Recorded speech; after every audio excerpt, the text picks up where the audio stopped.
So I talk about the importance of having a mentor to help you along in the business. And, I always think that's really important. So my mentor was producer David Permut. And as it turns out, David also had a mentor, and his name was Bill Sargent, who has now since passed away, rest his soul. But Bill Sargent was quite the legend. William Sargent III was his name. Initials, BS. Sargent was a producer, but I think he's best described as a showman, kind of like a P.T. Barnum type. And he was the guy that David Permut started working for when he was only 17 years old, and he originally was trying to break into the business, and he had no idea how to do that. But one night on TV, he saw that the Beatles were being offered money to do a reunion. And the man who was behind trying to convince the Beatles to do a reunion was Bill Sargent. And even though Bill Sargent was offering the Beatles $10 million, it turns out he only had $2 million in the bank. And every time David would question him about that, he'd just be like, don't worry, if the Beatles say yes, that's just a technicality. Um, a little $8 million technicality. But I think that kind of illustrates the type of personality Bill Sargent was. And when I was working as David's assistant, he used to call the office all the time. He was, a little older, kind of retired, but he hadn't stopped coming up with big ideas and trying to pursue the dream, as it were. And one time I remember he called the office and he had an idea of doing a worldwide lottery. This would be a lottery, which actually not a bad idea, right? Pretty good idea. I don't know what the legalities are behind it, but this would be a lottery where people all around the world could play. And of course, the take on a lottery like that could be a couple $1 billion potentially these days. But he would call the office all the time, and he'd always have a different, like a new, different creative idea or kind of, some kind of scheme or something. And the thing about Sargent was, he had no fear, and he wasn't really a BS artist so much as he was a dreamer and somebody who really believed in the dream and believed in all of his dreams. And it's that type of personality that I think Hollywood really misses these days. That kind of brash, kind of you know Maverick type. Those guys are really interesting characters, and Bill Sargent was definitely one of them.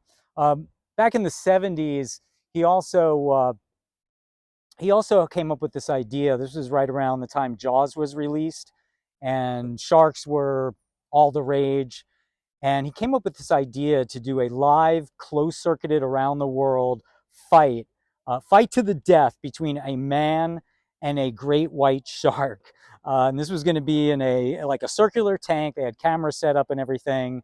And the only problem with that was it was kind of illegal to do that here in the States. So they had to kind of pursue other places that maybe this could be done in. And so they wind up in Western Samoa, of all places.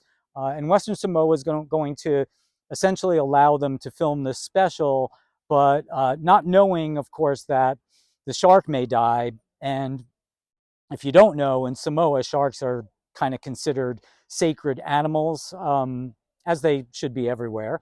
And once they found out they might be killing the shark, they were quickly run out of town, and Shark Fight never actually came to be. But when Sargent was trying to mount Shark Fight, Universal tried to sue him. And, most people would be bummed out that Universal was trying to sue you. But Sargent thought it was the absolute best thing that ever happened because it gained him worldwide publicity that he was being sued by Universal Studios. Again, just give you a little insight into the kind of character he was. Well, not everything Sargent did, kind of didn't work out.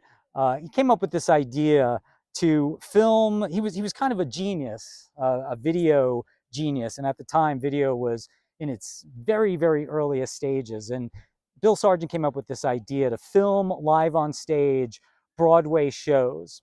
Actually, Good Night and Good Luck was just done live on NBC a couple of weeks ago. So it just goes to show you how far ahead of his time Bill Sargent actually was. But he winds up filming this show called Give 'Em Hell, Harry, and the show starred James Whitmore. And as it turns out, he films this on a video camera and then transfers it to film. It looks absolutely horrible. He's trying to get distribution for the film. Nobody would distribute it. He winds up distributing it himself in a couple theaters. And of course, wouldn't you know, James Whitmore winds up getting an Academy Award nomination for Give 'Em Hell, Harry. And now Bill Sargent is an Academy Award nominated producer. And so now he has a little bit of credibility. So staying with the theme of one-man shows, he decides he's going to do another one, and this time it's going to be Richard Pryor. And at the time, Richard Pryor was one of the most popular, one of the funniest stand-up comedians at the time. And Bill Sargent came to him. He offered him a couple $1 million. He said, I'm going to film your act, and then we're going to release it as an event kind of movie. It's going to be your stand-up. And Richard agreed to do it. And Sargent filmed it, and that became the movie Richard Pryor Live in Concert, which now has become one of the most iconic concert films. Almost every comedian coming up in the business today has seen it. They talk about it. They worship that movie, and that was produced by Bill Sargent. So he was quite a guy, a big kind of idea man, a big idea man, a showman, the kind of personality I think Hollywood needs these days more and more. We miss him, and I made this video as a way to honor him and honor the spirit of the big thinking showman. Okay, so if you enjoyed this video, check out some of my other videos on my YouTube channel, Longitude Entertainment. You can email me at longitudeentertainment.com. My email is sl@longitude-ent.com. Website, again, longitudeentertainment.com. Check it out, and we'll talk to you soon.